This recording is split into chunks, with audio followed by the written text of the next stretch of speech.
A proposta está para ser votada no Senado Federal muito breve e depois encaminhada à Câmara dos Deputados. Enormes expectativas sobre esse projeto. Entre os pontos principais, o projeto de lei restringe o uso de algemas, limita a possibilidade de prisão antes da condenação do réu, aumenta para 8 o número de jurados no tribunal do júri, sendo que o empate beneficiaria o réu. Também estabelece a necessidade de que 2 juízes tratem das etapas diferentes do processo penal, o que se torna duvidoso no caso brasileiro, ante as dificuldades nas comarcas menores e as comarcas distantes das capitais, imagine interior do Amazonas, e os juízes não mais poderão interferir na coleta de provas. São alguns dos itens. Pelo que se deduz, as mudanças no processo penal, se forem aprovadas, beneficiarão os delinquentes, em vez do interesse social. Agora, se essas interpretações, a priori, que estamos fazendo aqui, estão erradas, é o que nós vamos ver, a partir de agora, com os nossos convidados.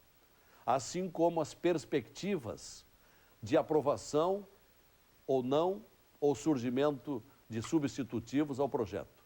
Afinal, segurança pública é um dos maiores problemas da sociedade brasileira. Por isso, o tema vem hoje para o Conversas Cruzadas. Doutor Pugina, como o seu artigo de ontem, em 0 Hora, é sempre muito lido, o assunto é palpitante e o senhor é bastante rigoroso na dissertação do tema, nos recapitule um pouco para aqueles que não tiveram a oportunidade de ler e nos diga a sua opinião. Boa noite. Boa noite, Lazier, boa noite, doutor Álvaro, doutor Auri, doutor Amorim, boa noite aos nossos telespectadores desse programa tão significativo, Lazier, para a formação da informação e para a formação da opinião pública, dado o contraditório que ele estabelece e a possibilidade de que os pontos de vista disponham de tempo razoável para a sua exposição. Eu pensei em escrever esse artigo ao ler uma matéria que a 0 Hora publicou na página 4, 5, da edição de segunda-feira, a matéria relatava isso que tu lesse na abertura do programa. E eu captei a preocupação, que eu acredito que tenha sido a preocupação de todos aqueles que leram a matéria. Eu reitero que não tenho formação jurídica e tenho um absoluto respeito por aqueles que se dedicam a essa atividade para a qual eu pessoalmente não tenho nenhuma vocação. E acho que se eu posso cumprir um papel aqui nesse programa é colocar algumas questões que, ao meu juízo, provocam extremo desconforto hoje para a sociedade brasileira. Que nós vivemos hoje sob um clima de terror, aterrorizados perante a insegurança e perante a criminalidade que campeia no país onde se tem 50 mil homicídios por ano, onde se roubam 400 mil automóveis por ano, onde se roubam 3 milhões de celulares por ano, para ficar assim com alguns números dentre tantos, e quando se sabe que estes números que eu estou dizendo aqui são aqueles que são notificados especialmente na parte das agressões à propriedade, porque a maior parte dos crimes acontecem e não são notificados, e todo dia alguém está nos contando das dificuldades de que foi vítima pela ação dos bandidos.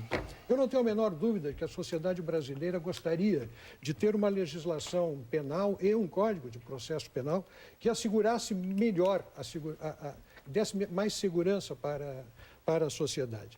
Nós sabemos que todo crime, Lazier, é cometido antecedido de uma avaliação das possibilidades de êxito da empreitada e das consequências que podem advir.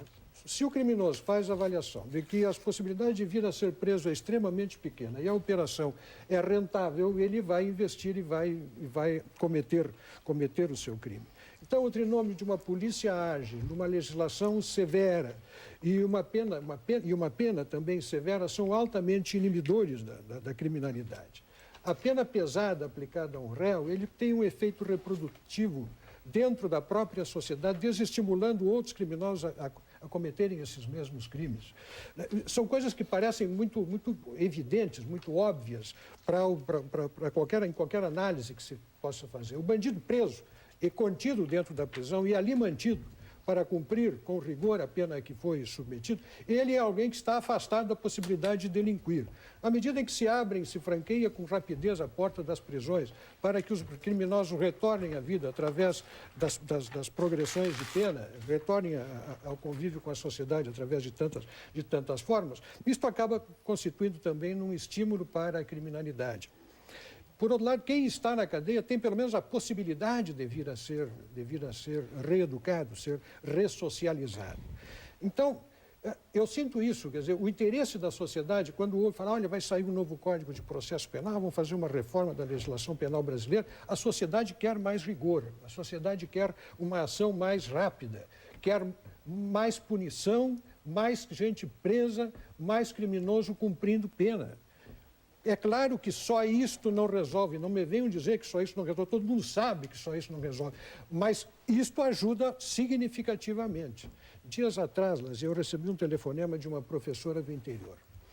E ela me disse, o senhor pode me ouvir um pouco? Eu preciso desabafar com alguém, li alguma coisa que o senhor tinha escrito e acho que o senhor é uma pessoa para me ouvir. Enfim, essa professora, prestem atenção os nossos telespectadores, ela estava desistindo de ensinar.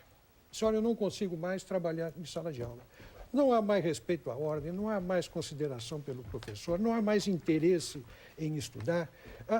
A escola toda está transformada num campo de batalha, não há autoridade, não há respeito, não há mais nada. As possibilidades pedagógicas da sala de aula estão reduzidas a muito pouco, nós estamos todo dia vendo que isso de fato está acontecendo.